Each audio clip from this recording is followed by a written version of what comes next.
his head, and there he goes. Abyss gonna clean him up. Olaf goes down. Everyone's just gonna line up here for Lazzy. He's gonna find himself the Quadra.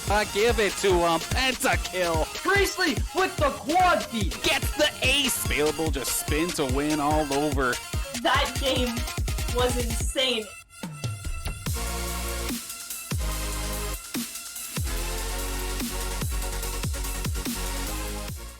Hello and welcome everybody to tonight's broadcast of the Collegiate Hearthstone Championships. My name, as always, is Shadi Zeddy Hanna, joined alongside Mr. Danners and his cat. It's the first time we have not seen on stream in a while. It's nice to have another guest, as always. It is going to be, of course, our own St. Clair Saints taking on UCLA Esports in tonight's Hearthstone action. And Danners, it's been a while since we've done Hearthstone on stream, so lots of new changes to look forward to tonight. Absolutely, definitely plenty of new things. I feel like alongside Fortnite, Hearthstone is the game I always go into thinking that I'm going to learn something today. Something brand new is going to be happening here. And as much as that does make me a bit nervous, like worrying that I'm going to say something incorrect or whatnot, it also is one of those scenarios where, again, I don't mind being wrong. Let's learn something together. Let's blow some minds of sorts here. And St. Clair, of course, in this Activision Blizzard League, looking to keep themselves into a pretty good streak. They've had a good run so far, and I know they finished strong in OPSC as well, so they've definitely turned themselves around. Let's see if they can keep this up versus UCLA.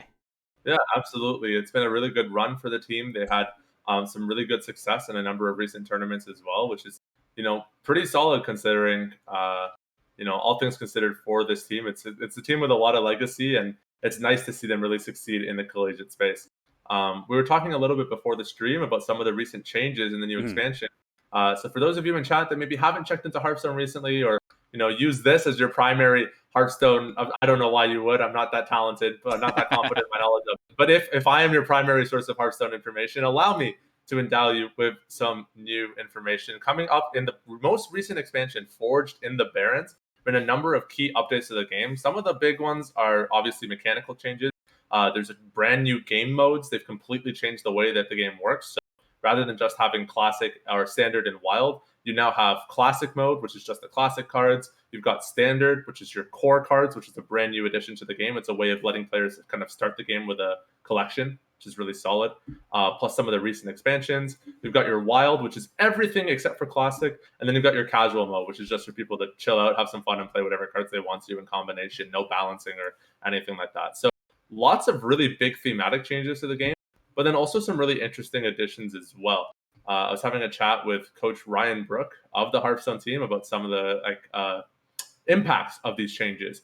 And one of the big ones is really this new keyword, frenzy, where it kind of lines up very nicely. It gives you this very warrior theme-esque, where when a unit survives damage and an effect occurs, the first time that happens, it's really cool.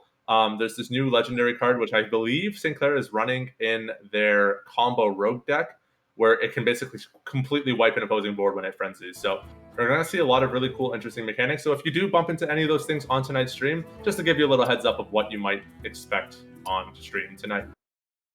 I know when looking over some of these the mechanics, especially the frenzy one that you mentioned there, I'm thinking to myself, wait, wasn't that already in the game? But I may have been mistaking that for rage.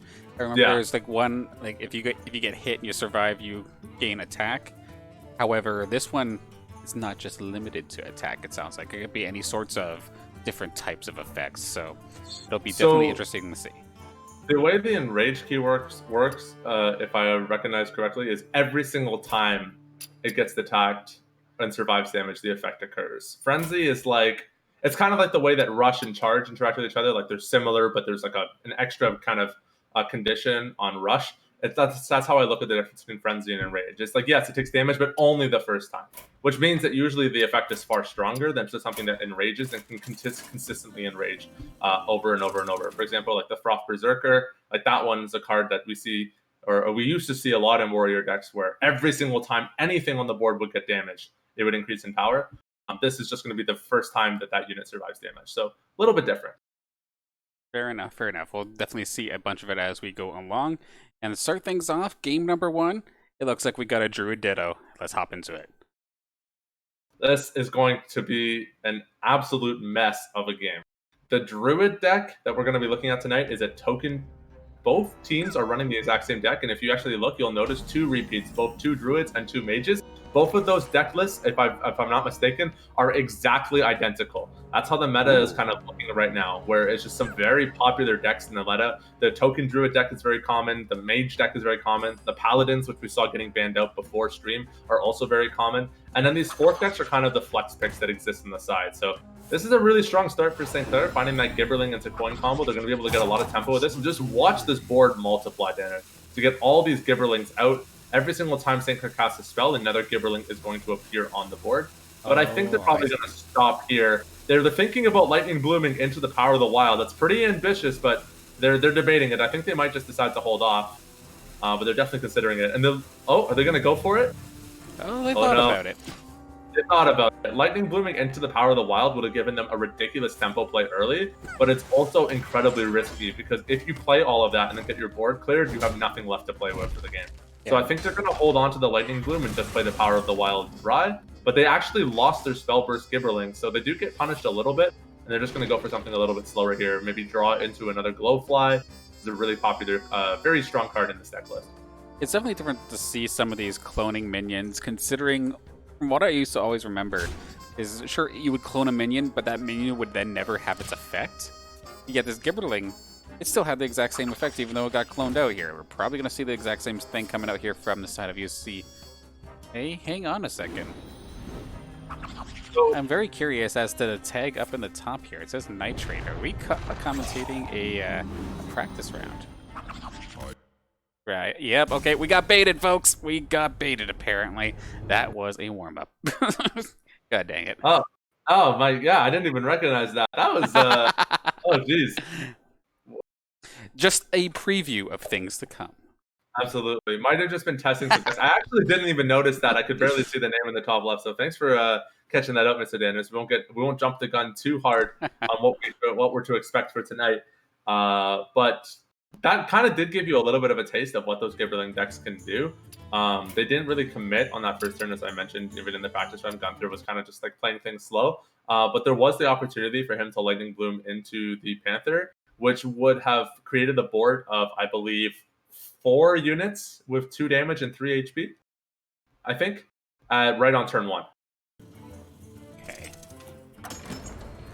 Would have been pretty crazy. Okay, here we go. Sorry about that. I was just kind of checking on the lobby, making sure all was good. This is the actual game at hand. We're not going to have the Ditto right away. We're going to have ourselves Druid versus Demon Hunter. Aha! There we go. That's what I'm to say. I was thinking it looked a little weird to start things off, but it is going to be now the Druid versus the Demon Hunter. This matchup makes a lot more sense as opposed to the Mirror. But a more awkward start for St. Clair, having no Gibberling in hand currently. There are some plays they can make if they decide that they want to innervate here and get some tempo down. They're considering it, but I don't know if that's necessarily the best use of that innervate. I think they're going to hold on to that and try to get more value out of the Gibberlings later. Yeah, fair enough. You just got to draw one of them, of course. Now, what do we got coming out here? Okay, yeah, that Outcast. You've described this before in a prior broadcast about the cards on the outside sometimes getting some special effects for themselves when the Outcasts come on out. And we got a little bit of defenses to start things off here for St. Clair. Yeah, on the side of the Demon Hunter, those Outcast cards, it's a unique keyword to the Demon Hunter class, where if you have a card on the outside of your hand, you can play it for an additional effect. And they're actually discovering another Outcast right now. Might be something that they can use, and it's going to be a Spectral Sight. It's actually a pretty decent tempo play, because they're going to be able to double draw and fill up their hand as they move into turn 3, which is always good to have a lot of resources on hand as you move into this early to mid-game stage. For St. Clair here, it's kind of a little bit of an awkward situation where they've got all these spells but no units to combo them with, and none of these plays really feel optimal. So they're probably just going to go for the draw here, try to refill that hand. They're thinking about it, just a little nervous about potentially discarding those minions, but I think they're going to try to burn through this deck and see if they can find something they can actually use. And that is going to be the play. We just hope that they don't double draw Gibberling. So that's going to be one Gibberling. Okay, so they lose one. It's kind of unfortunate because they don't have another one in hand, but this does give them a lot of tempo going into next turn where they could potentially drop the Treants and try to build up their board a little bit more. Yeah, absolutely. And of course, board control is still going to stay in the side of St. Clair. Sure, they're able to do 2 damage, but I mean, Demon Hunters really don't care. I believe they're pretty well known for life stealing anyway. They'll be able to get that rate back up momentarily, I'm sure. What is next with this Demon Hunter deck?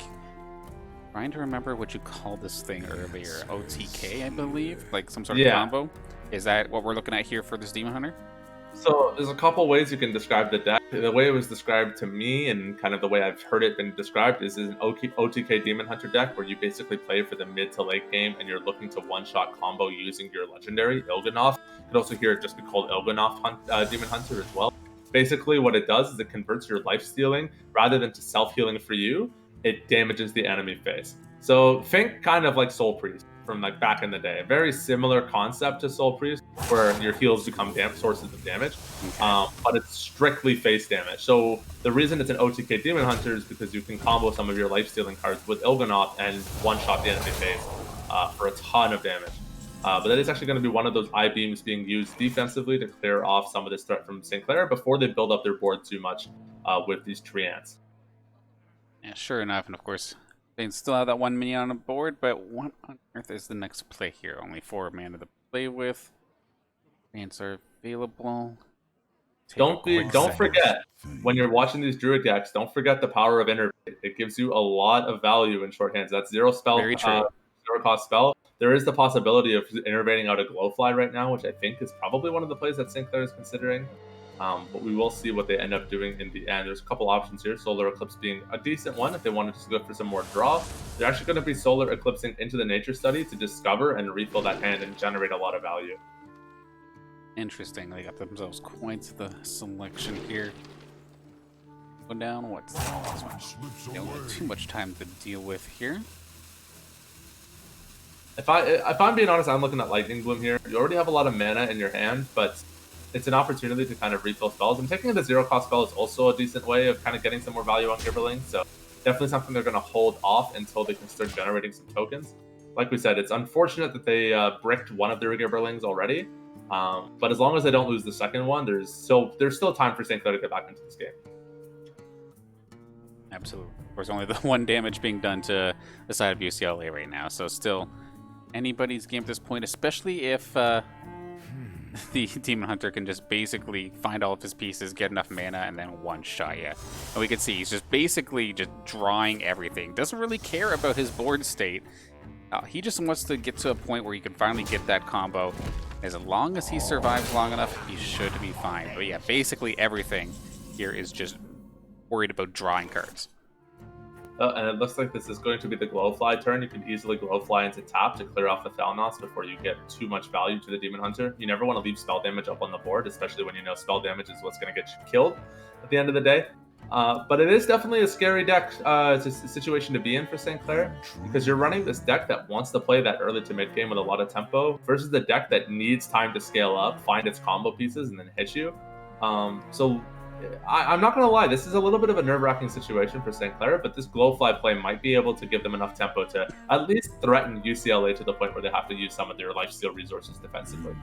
Do you know how much mana it requires to pull that combo? Not off the top of my head, no. I know that Il'gynoth is a 4-drop legendary, but I know that as long as they're able to allow him to survive longer than 1 turn, like it should be pretty easy to execute most of the combo. That being said, for St. Clair, like they're hesitating a little bit on this play, and it looks like they're just going to go for the Lunar Eclipse instead. I'm not sure. I guess they wanted to clear some space on their hand, but they probably gotten that extra Glowfly if they just waited. So they're actually going to double innervate here into the Soul of the Forest, which is a really big tempo play. Now I can kind of see the value here now. Is this is going to give them a full board, 6 units of 2/2s with a Death Rattle 2/2 Treants coming out as well. Oh, but what an answer. But again, there's still going to be some more trends coming out, but still, those Glowflies not going to be long for this world. They're gone, Danners. Watch this. Oh, it's a double, of course. That'll do it. Beautifully done. Double hit. They had to play the Moorg Artificer in order to get that double damage, but it's going to completely reset the board. It's a nice force from St. Clair, but they kind of overcommitted on that play a little bit as well. There is the opportunity here to potentially play another Glowfly down, but you're only really getting 3 units out of it, and with that Moorg Artificer still on stage and not enough mana to effectively tap and kill it as well, it's a little bit of a dangerous situation for St. Clair. If they overcommit here and lose, they're going to be really far behind going into the late game. Yeah, and they're definitely hovering the flies once again, just to have something on the board here. Because now with this little artificer there, just kind of more annoying than anything. And we're going to see what they end up doing here. Possibly going to buff things up. Oh, sure enough, yeah, going to give the hero himself some attack. Give him a quick little shot, take care of that minion, at least getting that off the board. And Saints have the board control once again. Yeah, you can't leave the Morg Artificer up on stage. It's easily how you lose in these matchups. And it was definitely an awkward situation for St. Clair. If this had been turn 7 and they would have been able to safely tap and hold on to that spell, it would have been a lot better. But unfortunately, being mana locked with that extra 1 mana, not enough to do anything with it, they're forced to kind of commit that spell for that clear. And now UCLA, like, look at the hand advantage. This is a really big moment for UCLA, because if they're able to gain some tempo here and actually defend this attack from St. Clair, it's going to be very difficult for St. Clair to actually pull the victory in this game. Absolutely. What do we got here? Some more, of course, solid 4/4, and now being able to reduce some of the costs for possibly another turn, make things a little bit worrisome here for the side of St. Clair, depending on what the next thing will be. But at the same time, this Demon Hunter is not necessarily built around minions, so to speak. So, what are we going to end up going here? Power of the Wild being hovered. Just going to take the Panther, actually. A little bit of extra board control. Possibly do the whole thing with the Treants again there with 2 2s. And just to the face and probably move on forward. This is a very interesting play from St. Clair. They're obviously valuing that board state more than anything else. It does force out some responses from the Demon Hunter as well, where they're going to have to use spells to clear. There was obviously the option to just play the 3-drop spell, give yourself 4 damage to face, and clear off the minion.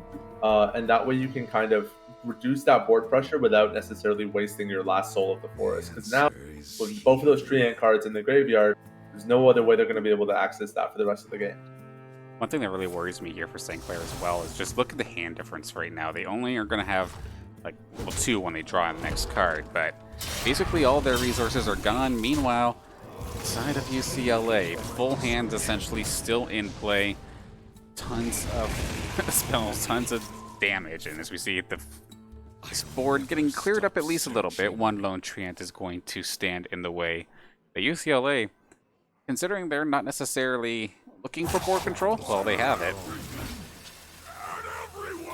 Yeah, this is a very dangerous situation for St. Clair. Not only is the Morg Artificer down on the stage and St. Clair has to clear it this turn, they're going to have to be forced to use that Feral Strike, or Feral Rage rather, to clear off that Morg Artificer, because if they leave that on stage, they might just lose next turn. You don't know what's in the hand of UCLA, and if Il'gynoth is there, it's a very dangerous situation.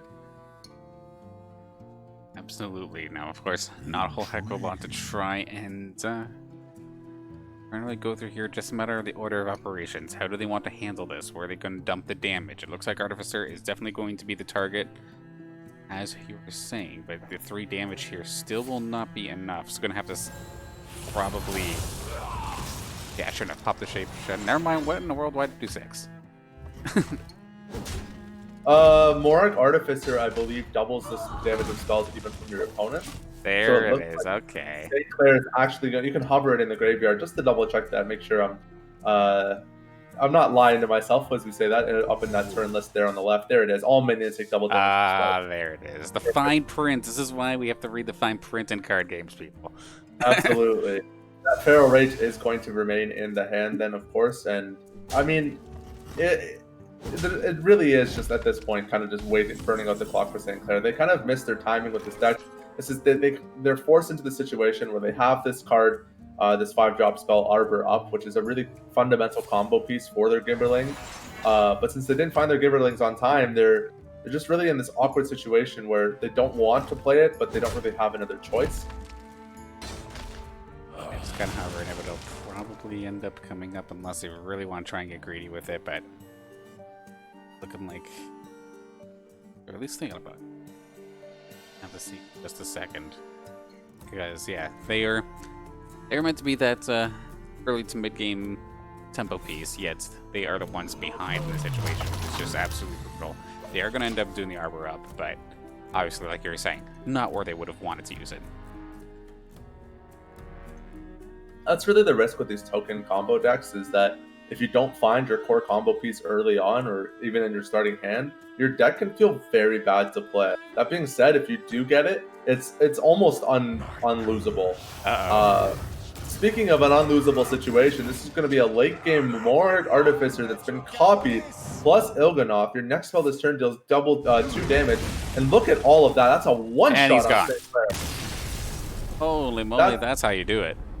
That's the Demon Hunter OTK right there. It's a beautiful victory for UCLA to round out that game, and an excellent first victory in this best of 5 rather.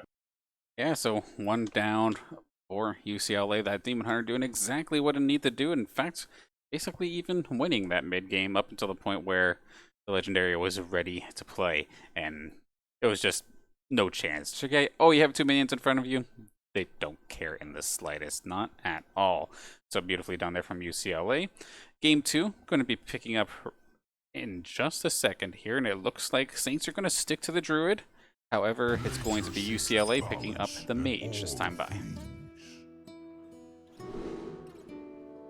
100% the call for UCLA. You don't want to take the Druid Mirror, and it's very likely St. Clair goes to the run back here. This is really the kind of the crux of Hearthstone, especially competitive Hearthstone, is understanding queue order. UCLA had a really good read by running one of their stronger defensive decks into St. Clair's Druid deck to get the free win at the start. Obviously, this is a conquest format, which means you need to win with every single one of your decks. As you can see, that Demon Hunter has been grayed out on the side of UCLA. They no longer have the option to run that deck. So they're going to have to win with the Mage and the Druid to round things out. But for St. Clair, it's, you don't want to go in with your early tempo deck and then get wrecked on the first game.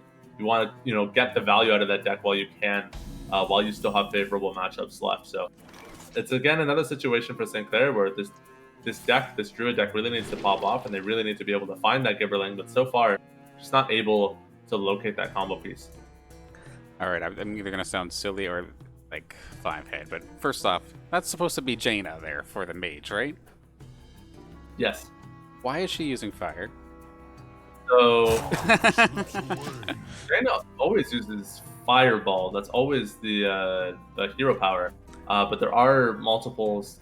You can get your different hero skins in the game. As you can see, St. Clair is different than the base skin as well. So it's just professional Hearthstone thing. It's actually a golden mage as well. So they're very, very heavy on the mage player. On the side of UCLA. They really like that faction. Definitely not one of my favorite classes. I'm a rogue and hunter boy. I just like those combo pieces, those daggers, those archery, those bows and arrows. It's my jam. Not really into the skull spamming stuff, but you do have to know it if you want to climb, because these decks are very, very popular. For sure. Now, 2 underway here for St. Clair. Where are we going with this? We do still have these friends, it looks like they're being hovered around. Looks like it's going to be the case.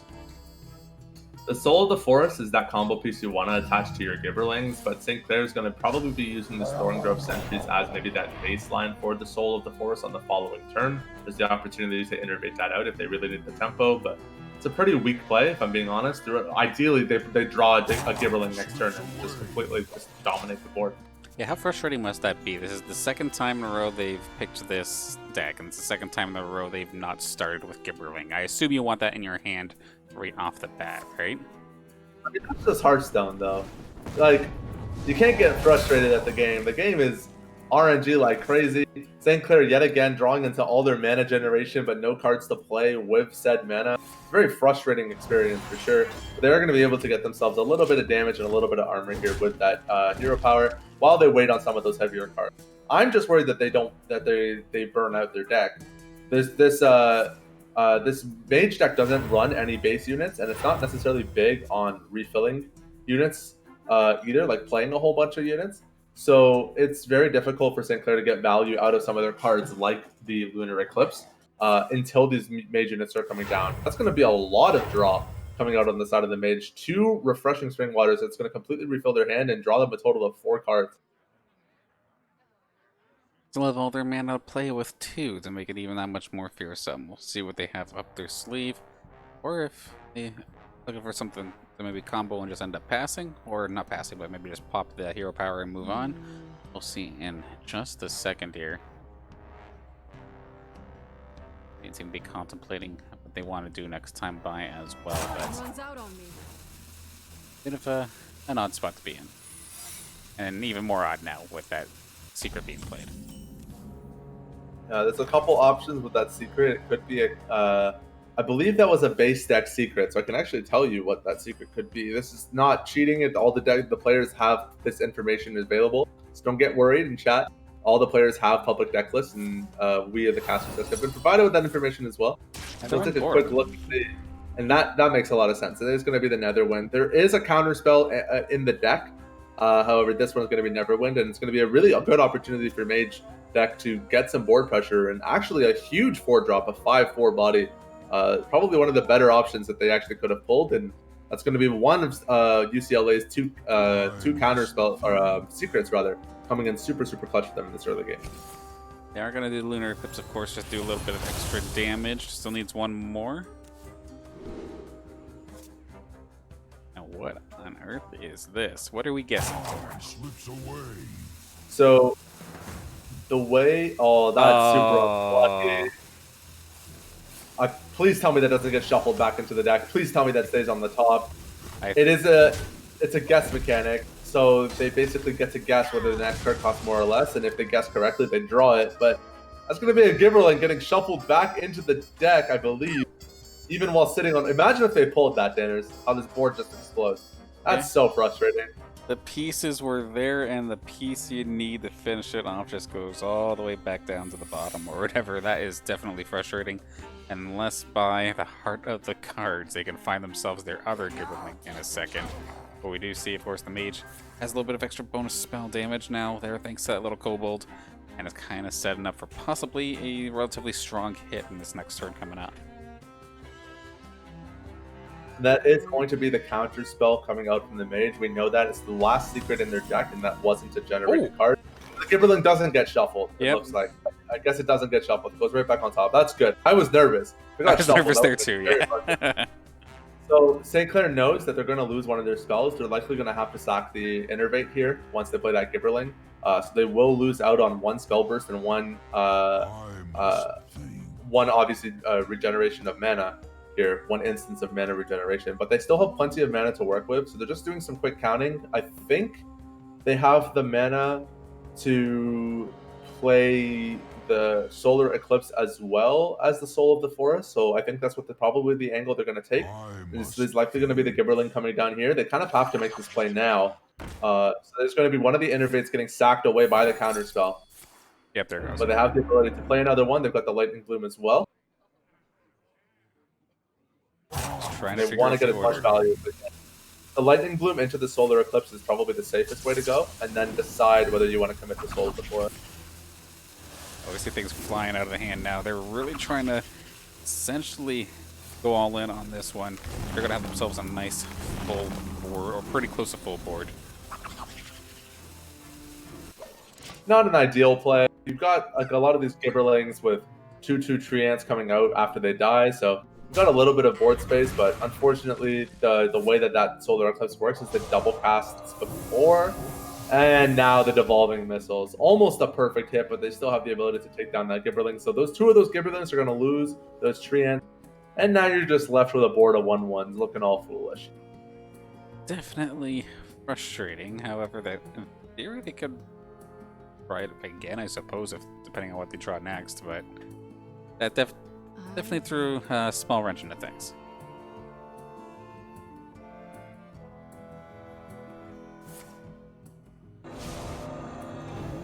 It's 6 damage to a tiny minion. We have to pull this legendary now.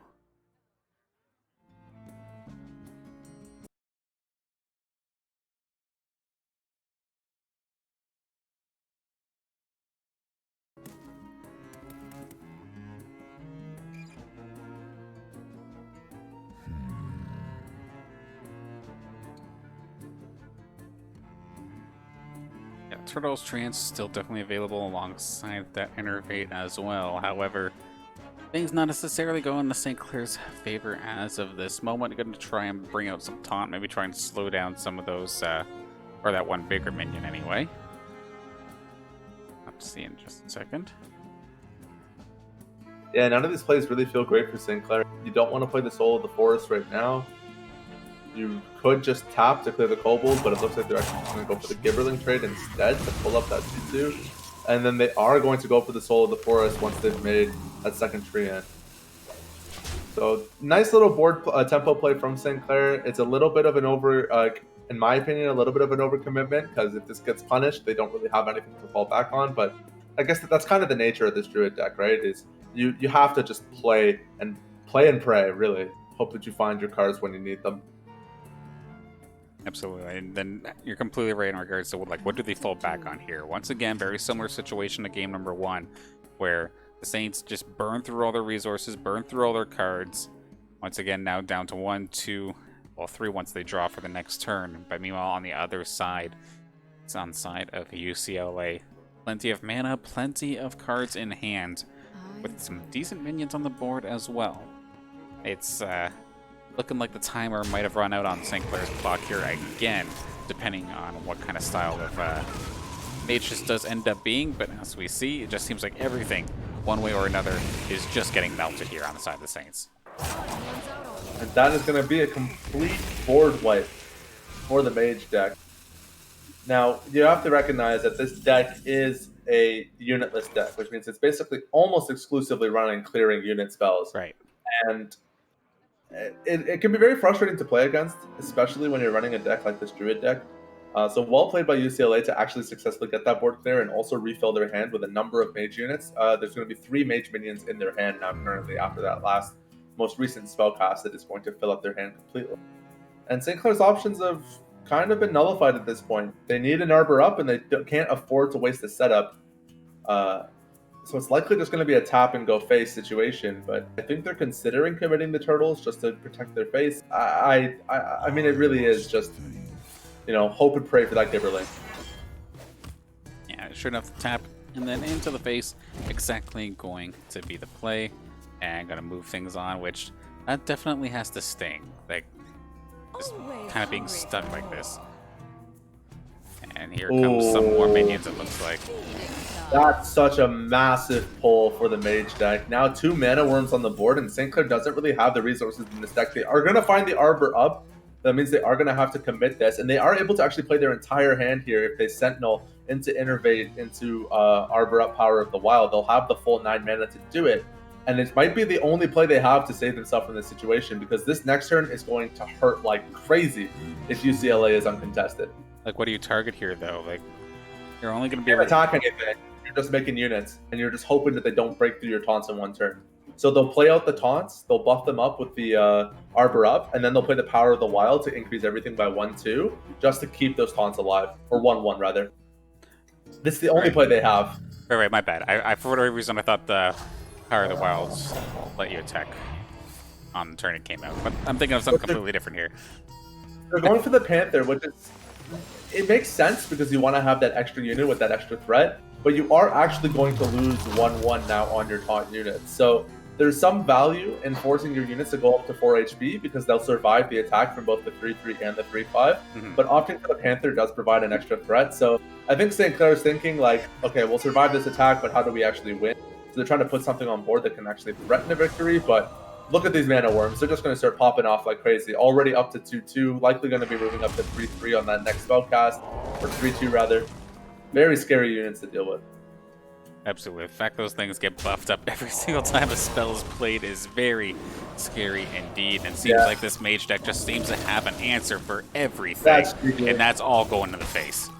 That's GG. We're just waiting out the clock at this point. Look at that board. That's a 10 damage face, or 8 damage face rather, that St. Clair's going to be taking here with nothing in hand and no card that can really I mean, if there was ever a card to save them, it's Nature Studies into Starfall, but they're not going to find it.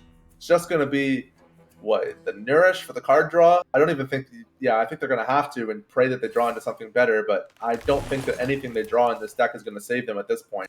Pride's Fury is too much. Power of the Wild can't do it. That is going to be the game going over to UCLA in just a few moments.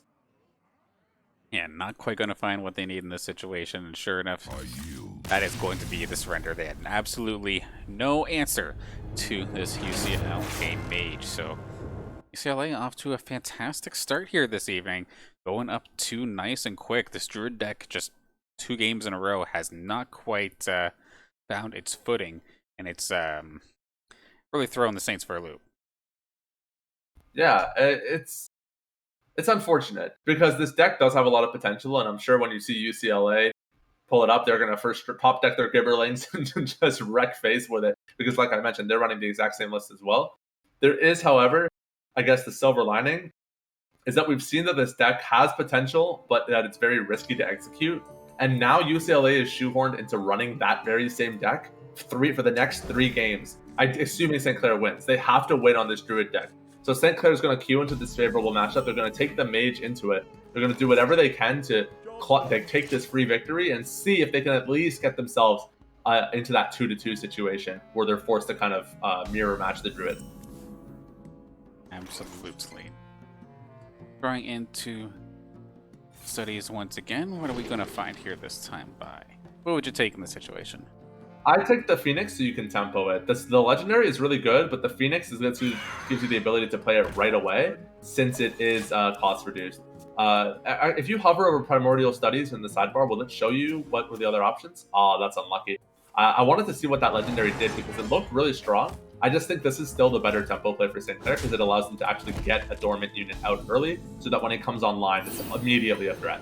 Right, it can't do anything for, what was that, 2 turns it said? That's right, 2 turns, yeah. Gotcha. But this is St. Clair now in a really good position because they can threaten the Druid deck in the same way that UCLA threatened them last game, playing out the secret here, the Neverwin Portal. So as soon as UCLA plays their first spell to start card hunting, St. Clair already has massive board tempo. Trying to start chipping away from there, right? So what do we have here for the side of UCLA? Did they find their Gibberlings, or what are they looking for? Point gonna come on out. See that portal come on through. What do we have here? I see a spell burst. Can hover over Oh, that it's the and take a worms. look, and it's going to be the Worm Weaver. No way! St. Clair got so lucky. Hopefully, If UCLA it doesn't have a way to kill this.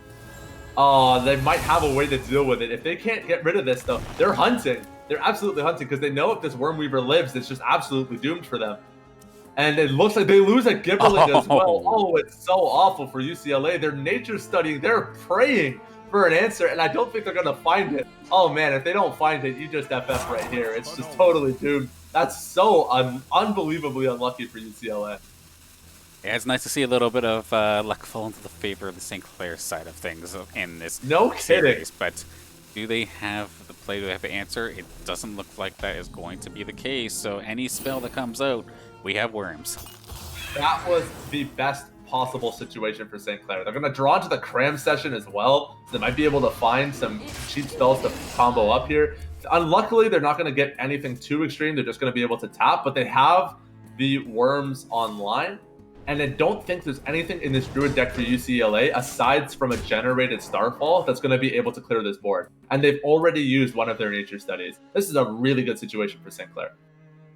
At tempo, they just basically slam that gas pedal right to the floor. Like, there is going to be a ton of hurt in UCLA's way if they do not have some sort of AoE answer, which, if I can recall the deck when St. Clair was playing it, it didn't necessarily have that very many good options except trying to kind of match tit for tat here with minions. So sure enough, that's going to be the case. But what do they have up in store? Power of the Wild, buffing them all up. Okay, that's kind of scary. It's definitely scary, and it's something St. Clair has to deal with. They're probably going to be forced to use the Devolve here to try to thin out this board, because until that Flame Strike comes online, St. Clair doesn't have a clean way of dealing with this threat. Unfortunately for St. Clair, none of the answers in hand are really all that exciting. You have the ability to cram session here and get that spell damage to maybe find something better. They're sitting on 7 cards, so they'll draw up to full, and I think that's what they're going to do to start things off. They're just going to bump up those mana worms as well. And Cancer's Flow is nice, but unfortunately doesn't do anything, and the Combustion might be the answer here, as it is going to single-handedly clear 3 units away. I believe St. Clair will be forced to actually trade off these mana worms, which is a little unlucky. So a very good play from UCLA to actually put some pressure down onto this board. And now St. Clair is in a kind of a tough situation where they don't really want to lose their board, but UCLA can do a lot more with theirs, and I believe they are going to be forced to trade. So nice combo play from UCLA to shut down this offensive in St. Clair. And as quickly as they slam on the gas pedal, they instantly go right into the wall. Nicely done there from UCLA to just soften up any sort of threats that St. Clair is about to muster upon them. Still, lots of resources, lots of card draw for St. Clair, so they can definitely find themselves another threat. But at the same time, we see this Druid still loading on up. Oh! And the other Gibberling does end up going down. So if they were specifically going after that Gibberling play, they just lost both of them. Monka W playing a Gibberling deck with no Gibberlings left. That's rough. That's super rough. There's obviously a number of other ways you can generate tokens with that deck, but yikes. Not what you want to see happening out of that draw card, drinking 2 of your fundamental core unit pieces. And now St. Clair, they've got the hand advantage and they have a ton of generated value as well. It's actually going to be the Incanter's Flow coming down as well. So every single card in St. Clair's deck now, because every single card in this deck is a spell, is going to have its cost reduced by 1. So the tempo is just going to start swinging like crazy. And all sorts of cooldown reduction in regards to spamming out those abilities in just a moment once they start getting into St. Clair's hand, and considering they have the 2 arcane intellects, they will be able to get that nice and fast if they do wish to. Now, one more Dormant Phoenix, and just back on over to the side of UCLA, where, of course, they lost their core combo piece. Not completely messed up, but we've seen what happened to Saints when they were kind of stuck in this position. It was a little brutal. So that next card that they had top decked was actually less. So it's a cheaper card here. We don't know what exactly they drew into, but I believe that is going to be the Thorngrove Sentries. If I'm checking that hand correctly, that is what they just top decked as well. So a nice little value play from UCLA to get this board up. And you have to recognize that whenever you're playing against the token deck, that anything you leave on the board is incredibly frightening. I wouldn't even be surprised if St. Clair just flame strike this, just to clear off the units before they got too strong. God forbid any of that, like, board-wide, like, buffing of minions or anything, was it Power of the Wild or whatnot.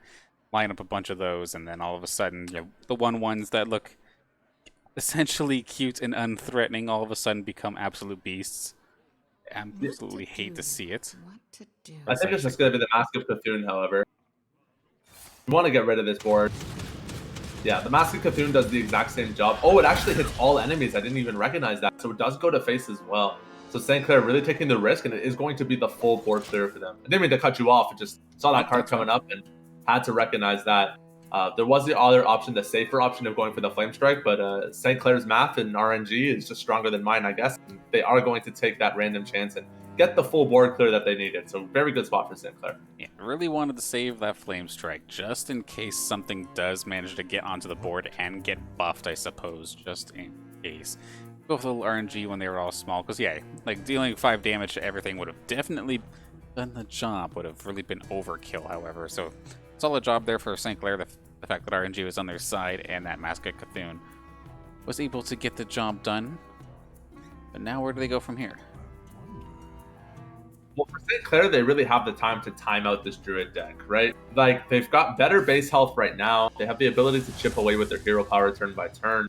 Their deck has currently, I think, equal amounts of cards to Druid, but they can hold on to these draws. This is a big play from UCLA, however, getting these massive 3-ants down. I think that's just the raw Arbor up. This is why you drop Flame Strike, right? This is when you drop the Flame Strike, probably. I mean, there's still a way of getting around this without Flame Striking.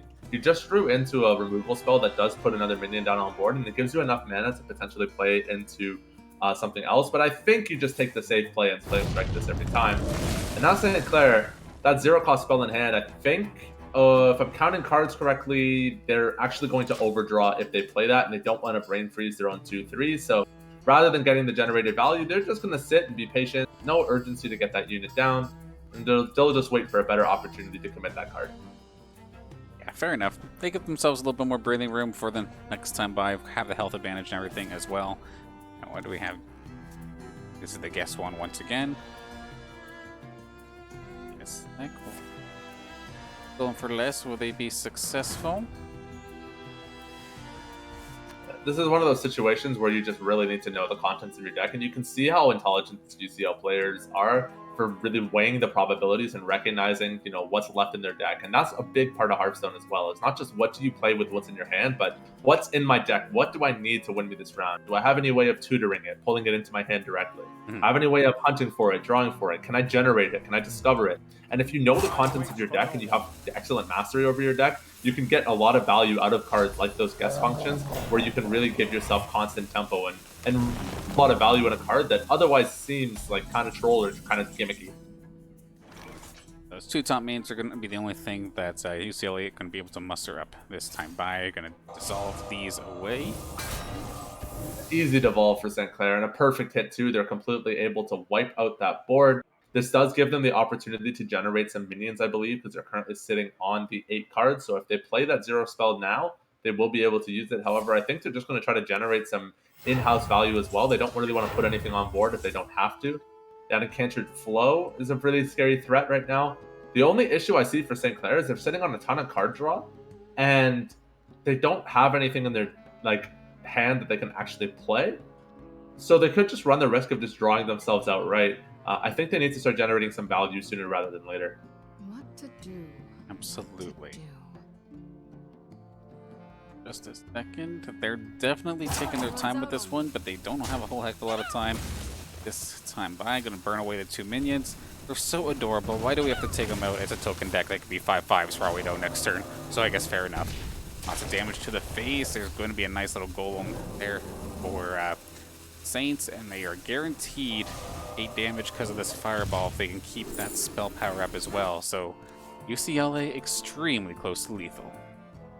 Now, I'm curious as to why St. Clair didn't play the Font of Life, I believe is what it's called, the card, Font of Power. Can we hover over that card for a second? We can reference that really quickly. There's an opportunity to generate 3 mage minions there. They had the hand space, but for some reason St. Clair just didn't want to clutter their hand. I guess they're potentially looking at playing that Arcane Intelligence or Arcane Intellect next turn. We still got not really sure what the map would call it, but that's just going to be GG. It doesn't really matter at the end of the day. You had the fireball in hand. I guess that's why. It's because you don't care. I actually missed the fireball on the left, so that's going to be the game. Going over to St. Clair are able to round that out with the lethal in hand. Look at me just overanalyzing plays that are already doomed. Whatever. Hey, that's okay. God forbid, somehow those minions got wiped or something would have definitely been the case. However, that board looked frightening, but of course none of them had taunt, so you can just completely bypass it, and Fireball doesn't care if you have taunt anyway, so fair enough there. Saints going to get themselves on the board. However, like you were saying, this is a matchup that you felt like was essentially kind of free there for St. Clair. If they didn't win with that deck, that something might have been wrong, to say the least. Something would have had to go extremely wrong for them not to find themselves in an advantage state in that one. Yeah, there's no such thing as a free matchup, but Hearthstone is definitely one of those card games that has very volatile matchups and very oppressive matchups, upwards of sometimes 75% win rates, queuing a deck into a certain deck. And those matchups are only entirely decided by mulligans. And when St. Clair started off the game with Devolving Missiles in hand, I was ready to write that game off. It was already a victory. As soon as Devolve is in your hand, it's very hard for the Gibberlin deck to come online. So St. Clair, nice win in that last game. They're going to go for the Rogue here. This is a very interesting deck. I'm not super familiar with this one. It's one of the more off-meta styles of decks that, you see it sometimes, but it's not really one of those top-tier decks that you've kind of seen thrown around in this queue. So it's going to be a very interesting game for sure. But I think looking already at the hands in this deck, this Cult Neophyte is just absolutely threatening against everything in that Druid deck. So would not be surprised if they hold that on mulligan. Yeah, fair enough. Of course, with the... It's a full team. Oh, geez. They kept everything. Not just that confident, I suppose. And I mean, with the Druid trying to ramp up, anytime you get to make their stuff cost more... I mean, it doesn't matter who you're playing. If you can make their stuff cost more, that's fantastic. But especially for something trying to ramp, fair enough, very strong in its own right. So we'll probably see it, I would assume, come down sometime soon. I think it just comes down right now. And the reason I think it comes down right now is because it's very difficult for this Druid deck to actually clear a 3-2 on turn 2. They have to commit the Lunar Eclipse, and at that point I think they would have to Lightning Blossom into it because of the spell cost in order to generate enough mana. So yeah, they're just going to shapeshift and go face here and try to negate some of this damage with that armor. But St. Clair now is able to pump up 3 damage a turn already as early as turn 3, which is very good for them. Oh, the Augmenter is massive here too. If they can get that shield down on the 3-2, it's so hard to clear that. Well, they might be thinking otherwise as of right now. Themselves yoink.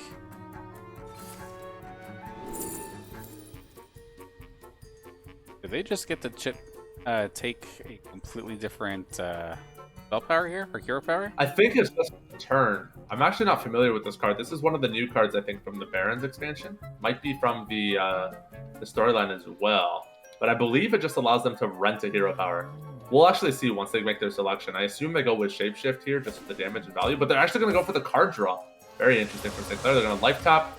That is likely going to flip back. We can hover over that hero power and check, but it should just flip back to the dagger. Actually, wait a second. No way. Can we see that card in the timeline that they played? There it is. No, yoink, yoink. Right underneath the life tap. There it is. Swap back after 2 uses. Okay. So it is a rental. It's a rental, but it's a 2-turn rental. There it is. Sorry, I'm kind of navigating your hands. your hand Nope, movement. that's okay. I'm trying to match icons and names, and sometimes I'm a little bit too slow to that. But we're getting there nonetheless. Small I love that. Love that card. Yoink. Hold that right over there. Yeah, We're gonna get a lot of value. I mean, Saints aren't necessarily like in fear of taking any damage either, so sacrificing a little health for some draw, value. Absolutely, and they're gonna draw like crazy as they actually pull into the Swindle. There's a couple options here. I like brain freezing the 2-3 and then trading the 2-2 into the 1-1. You can use the augmented the augmentor to ping off the 1-1 as well. So you actually have a full board clear angle for St. Clair. And you know, I played with these guys for a little while. I would not be surprised if that's the angle they go for. But this one thief might actually change things. Looking like we're gonna get the It is just gonna be the sure enough, brain freeze, like we were calling out. Take care of that, augmenter. Yeah, so the logic behind the augmenter, you can use it offensively on your own unit to give a divine shield, but I believe because of the nature of this druid deck, full clearing board is always the right call, and they are just going to ping that away. So that's all gone. Tempo is once again into St. Clair's favor. Looking good. What does UCLA have to answer? If you're UCLA right now at this point, you're probably looking for something like the Arbor Up to get yourself a lot of tempo. This Rogue deck, it has some ways of clearing, but it's less clear focus than some of the other decks. It kind of like Rogue in general is one of those classes that kind of likes to play its own game and force you to play around it and not the other way around. The issue with that is that this Druid deck is very similar. You don't really care about what the other person's doing. You're just trying to play your own game and play for your own combo. So really it comes down to which one of these teams can actually find and execute on their combo faster. And St. Clair using their resources defensively this early on is actually, I think, an intelligent choice. The danger is if they get caught up into playing too defensive later on, that they end up overextending their offensive resources as defensive utility. So you're going to have to see how that plays out over the next couple turns. But right now, St. Clair very clearly in the advantage. And as I say that, there comes a bunch of flies. That's a little scary. And here comes the Swarm to try and just even the odds versus St. Clair. Seen it time and time again here.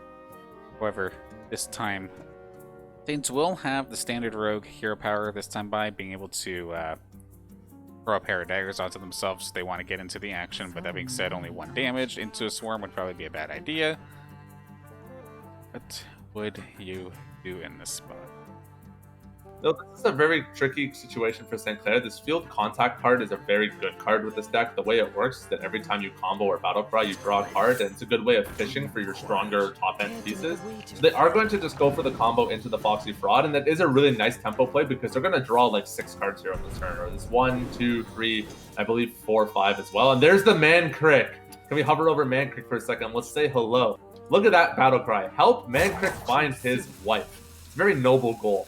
And the way that you find his wife is his wife becomes a spell that enters his deck that when drawn immediately casts a 3/10 unit that hits the enemy face. Ooh. So if you can find Mancrick's wife, it's a very good thing to do and a very nice, real solid homey maneuver. You can find his wife, you're going to get a huge board play. That's exactly what St. Clair is looking for here as they go for all these draws and combo plays. They're just trying to find that wife. And by actually bouncing Mancrick back to the hand, they're going to be able to reset and get a second wife in the deck. So all of a sudden, Mancrick's looking a little like a little There's a little bit of bigamy going on with Mancrank in this iteration of the deck. And it puts it random in the deck, right? Not just at the bottom. And anywhere in the deck, Anywhere. as long as you draw it, you find it, and it comes out on board immediately. So I would not be surprised if Mancrank goes out and goes hunting for his wife again very soon, because they do want to get that into the deck as quickly as possible. Funny little things that they can end up doing with this. It's just interesting to see. What do we end up going on here? One of those frenzy cards coming out here with the augmenter too. So they're going to augment it to trigger the frenzy immediately. They're going to reduce the cost of everything in their hand. That's actually a really intelligent use of the aug merchant that I hadn't considered. Because now you have this unit that not only has a decent board state, but you've instantly triggered its frenzy before the opponent can one-shot it, right? Because if it dies from full HP, you don't get the frenzy. It has to survive the first instance of damage. So really intelligent movement from St. Clair. I think they pick themselves up Brain Freeze this time after a little bit of a discover. Too soon. How do they deal with these arbors? We'll see in just a second. Gonna pick up that Wicked Stab. I love Fair this. enough. Takes care of that. There's going to be the freeze as well. Minions are gone. And everything else is just gravy. That's perfect. Because there was the angle where they used the Foxy Fraud to trade, and I was kind of wincing, hoping that they wouldn't, because now they're able to leave 2 3/2s on board while having fully cleared UCLA's hand as well. Yeah, it's a little dangerous because you've extended your hand, but UCLA knows that those 3/2s on board, they have no real way of actually dealing with this board threat. And at this point, St. Clair, they've basically played the Druid deck better. They've put up their entire win condition on the board and say, beat me first. And there's no way that UCLA could do it because they played perfect defense in the early game. So really well executed strategy. That's one of those decks. That's one of those games where, you know, it doesn't really just feel like top decking was a factor in the game at all. It was just well executed strategy from St. Clair. And that's a really heartfelt fought win that, you know, you don't really get to see that on stream all the time. So it was a really cool game to watch. Well, this is quite interesting, considering this was looking like a UCLA runaway. Turns into a Game 5 scenario where both players' Druid decks just completely crap the bed, for no better term, this entire series. So whose deck is, or whose Druid deck, which of course is exactly copies of each other, who's going to take care of this victory here tonight? That'll be interesting to see as we're hopping in to the decider. Game 5 now underway. This is why I hyped up how intelligent St. Clair's victory was last game, because this game is going to be a crap fest. It's going to be whoever top decks harder, whoever finds that Gibberling first, whoever can just draw like an absolute demon. And unfortunately for St. Clair, it's not going to be them. Nothing playable in the first hand, hardly anything playable in the second. They do have the Guess the Wait there as a potential way of drawing cards, but you know, you don't want to draw cards like that when you can just pick them up naturally. And so if UCLA has Gibberling in hand here, oh, that's good. I was scared. If they had the Gibberling in hand, that could have been really, really bad for St. Clair. Yeah, that's what you get. You'd feel the frog in your throat kind of show up and start choking you out a little bit, but we'll have to see. Going for less. What do we end up seeing? It is not going to be that Gibberling, but it's still going to be less nonetheless. You have to go less because you drew a 5-drop. It's the highest cost in this deck. You go less, you get a free guaranteed draw. I don't know why I was whispering like I was trying to do something intelligent. It's actually the only possible take you can do there. There's nothing higher than 5 in that deck, so you always get less. And St. Clair gets himself a nice little bit of value here to start things off. Yeah, that's okay. You're making things nice and easy for the normies like me out here. I'm having fun. That's what it is. I'm getting pumped. It's the matchup with the century. It's the Gibberling army versus the Gibberling army. Yes. Nothing gets better than this. Nothing gets more intense than this moment right now. This is the most climactic game of Hearthstone you will ever see on the Saints Gaming channel. In fact, on all of Twitch, I will stand by that statement. This is the most intense Hearthstone game you will ever see on the internet. Promise you. Crazy stuff. I'm glad you definitely think highly of it. We're going to see just a moment. Saints, of course, were able to get rid of one of those taunting turtles, but going to end up drawing some additional cards here. Do they find themselves at Gibberling? Not yet, anyway. But at least they got a little bit of extra reinforcements. No Gibberling. This is the first time that card hasn't bricked all set, by the way. Between both teams, each time they use that card, they drew at least one Gibberling. So nice, safe play from St. Clair to dodge out on that danger. I mean, okay, Saints don't have the coin or nothing like Because I was looking at the flies for a second. I was like, oh, can you just like swarm the board nice and quick? But no, not yet. Still gotta wait at least another turn for that one. You could draw an innervate. Remember, That's you very have true. to remember when you're watching Druid that mana is a construct when it comes to Druid. It's not a real thing. You get to do whatever you want with it. Well, that's good. Unfortunately, you don't have a whole lot you can do with it right now, but it is good. This is kind of an awkward situation for St. Clair because those Swarm came out. They still have the coin in hand for UCLA, so I'm not gonna lie. Like this Gibberling top deck for St. Clair is nice, but it's like 2 turns too late. This is a little frightening for St. Clair. Yeah, UCLA, when I was talking about the flies play, I was referring to St. Clair using it, not you. So they're going to take the play, make it work in this situation. That is a threatening board of, to say the least. I have a scary thought for you, Denners. Coin into Arbor Up on the side of UCLA. That's scary, right? That's really scary. So St. Clair, they kind of have to Gibberling now because if they're not able to get a board that's equally threatening by next turn, it's looking pretty doomed. So they're going to have to try and tunnel and put as much value on the board as they can. I think the question is do we power the wild for the +1/1? And I believe that is the call that they're going to have to make here. So they get this board, and it's okay. Oh, wait. The Lightning Blossom actually kills the... I forgot there was an overload. So the only way that they can do this is if they have another Lightning Blossom in hand. That's the only way UCLA gets this play down. And if they do, it wins them the game. This is a very scary situation for St. Clair. We have to see what comes out. I think they're just going to end up trading into some of these Gibberlings. What is on play here? Innervate? What do they got? Oh, no. Oh, no. Coin. I think it's a double innervate. Oh, Yeah. no. Oh, jeez. It's doomed. It's so there doomed. it is. Oh, it's over, Danners. Oh, no. Oh, my goodness gracious. GG. That is so unbelievably unlucky for St. Clair. Literally nothing could have been worse than what just happened. Oh, that is completely abysmal. If there was only some... Excuse me. If there's only one way to somehow shut this down, you would have completely neutered the hands of UCLA, but still, so many threatening minions now on board with the lowest damage being 3 that you're about to take. That is still rough, and they're going to just end up drawing for it. And yeah, okay, you deal 3 damage, but that's still just one thing. They're not going to die, I don't think, next turn, I think? No, they're dead. They're dead? They're completely dead. It's 23 damage on board plus the face damage. So they're going to have to blow the Lunar Eclipse here to reduce that. I think this keeps them alive for 1 turn if I know how to do math. Oh, they do have the taunt that's 0 mana now. So yeah, they're going to live this, assuming that UCLA is not just sitting on double Lunar Eclipse. Assuming that that's not the case, they will live. Actually, I think they'll still live regardless. But no, yeah, that's... More pain. Oh my god. This is card gaming at its finest, ladies and gentlemen. I told you, it doesn't get better than this. What a rough way to go out Game 5. I'm depressed. I'm not going to lie. I'm so sad right now. Hanging on by a thread, but I don't think this Discover is going to assist them in any way, shape, or form. This one is done.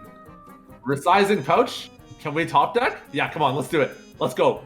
We find something crazy. We got 5 mana left. The Glowfly? The taunt?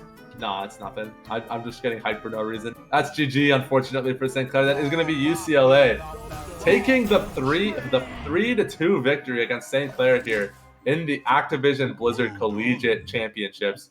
And the well done comes out. A very respectable GG from St. Clair. And that is going to be the series going the way of UCLA. A well-fought game for sure. And, Dennis, I think we can agree. No matter how the series ended, Druid lost. Like, Druid just lost everything today, which is very odd to see. Normally, we'll see a deck kind of have a hard time, but eventually find a matchup that it ends up taking a victory over. It may lose 2, but then it'll win 1. No, straight up Druid just lost everything here today, which is just 20% victory rate, 20% win rate on the Druid deck. We watched 5 games live and saw a 20% win rate on that deck. Brutal.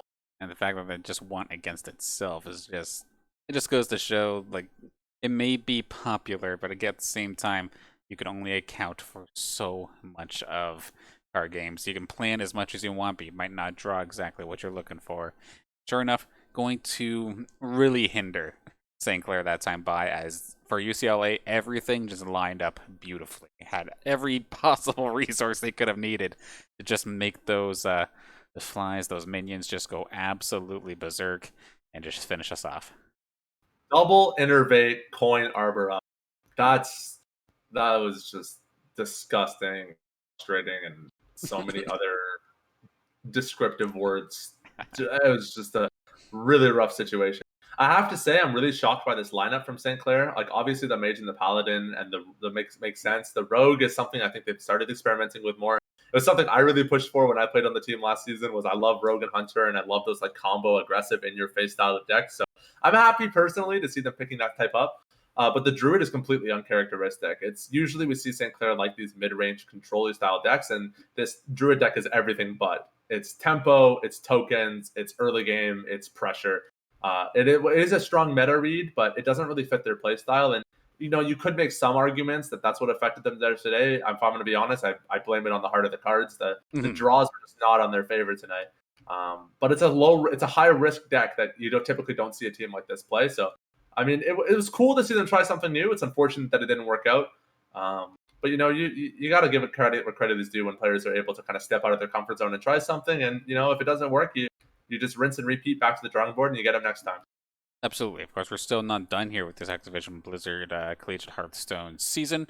Still have, I believe, another week or two of matches nonetheless. So we'll probably catch them next Friday as well, since I believe now they're the only matchup on Friday that we're actually allowed to stream. So fair enough. Yeah. We'll get to see them come back, see if they keep same type of lineup or if they opt to maybe put that druid deck to the side for something else. We'll have to see moving into next week. But with that, that is going to be the end here for this Hearthstone broadcast, unless you have anything additional that I missed in regards to that matchup. About the matchup, no. About the jersey, though. Oh, I could talk about this thing all day long. That's right, Saints. If you want to grab yourself some official Saints merch, be sure to check out acquire.ca/Saints. We'll get that link up for you in just a second. We've got masks, jerseys, sweaters, jackets, and they are all beautiful and gorgeous, and they feel absolutely wonderful. I've been wearing mine every single day since I got it shipped. Be sure to check this out. Again, that is acquire.ca/Saints. Big thank you for Acquire for setting that up for us, and make sure to grab yourself some of that gear as well, especially if you plan on repping the Saints next year. Danners, we are repping the Saints in Valorant starting fall 2021. That is a new addition to the roster. Of course, going to be joining our long-standing titles such as League of Legends, Call of Duty, Overwatch, Fortnite, Rainbow Six Siege, Rocket League, and CSGO. For all of our aspiring Valorant players or any of you that currently love these games that you see on your screen at this very moment, make sure to send in an application at stclairsaints.ca/join. Get that application locked and loaded. Get your tryouts done. Meet the rosters. Meet the teams. Get those contracts signed. And we can't wait to have you on campus next year in the fit. This is very important. The fit is important. Come to campus in the fit. That's a number one rule. Fair enough. Alongside making sure that you actually do all your homework and show up to all of your practices. And matches. But that too. That's second. Being able to the fit first. The fit first. That's the most important. Stylish is definitely one thing, but of course, I also want to give a big thank you, real quick, to the sponsors that make this all possible. That being St. Clair College, Zuckerman School of Business and Information Technology, PT Outlet, Tim Hortons, the St. Clair College Alumni Association, and St. Clair's SRC for supporting us here on the St. Clair Saints Varsity Esports team, making this all possible. Thank you so much. And one more thing, of course, to everybody tuning in for Hearthstone, I know it may be one of our more niche communities, but we still definitely love the fact that you can support us, and we love being able to put on the card game show whenever we possibly can here on the Saints stream. And like I was saying before, it's not the last time you're going to see it this semester either. Make sure, if you have not done so already, follow our Twitch channel, Saints Gaming CA, and our Twitter as well under the same name. Make sure you catch up with all the results, and whenever those roster announcements do come on out, you'll be first to know about it, because sure, the next teams coming up will be in September. Doesn't mean you have to wait till August or June to Do it apply. now. Make sure you get it out here now, because as you see, some people are getting signed already. Don't miss out, especially if you think you got what it takes. Absolutely. I know myself as the League of Legends coach, I would love to see some people trying out and applying for that team. Get some more talented players trying out for the roster so we can have a really good recruitment experience going into the fall term. So if you're at all interested in League of Legends, we're recruiting for Diamond Plus players right now. Please send that in as soon as possible, as Mr. Danish just mentioned. Thanks for having me on cast again, by the way. It was fun. Hearthstone is always a fun one. Absolutely, and I know I'm definitely thankful to have you. This is one of those games that I know personally I always would suffer if I had to solo, because I would be, I think, learning maybe a little bit too much for the audience's enjoyment. But thankfully, it's like, okay, here's the thing, Zeddy, help! Okay, please, what's the knowledge? Give me the scoop on this. What's this icon? What are you trying to get me to click? Like, oh, this makes sense. Oh, this all ties together now. So again, big thank you, Shadi, for joining me here on Hearthstone Desk. Was definitely enjoyable. With that, No problem at all. With that, we shall close out for tonight. Next match coming up will kind of be to be determined here. We're still trying to figure out what some of the next matches within the next couple days will be. A few matches are kind of in progress of being either rescheduled or confirmed. So again, make sure you have us followed so you don't miss a beat. With that, we shall close out. Thank you again. Saints barely coming up short here, going down 3-2 to UCLA, but it was a close one in the end. And I thank you all for tuning in. We'll catch you next time.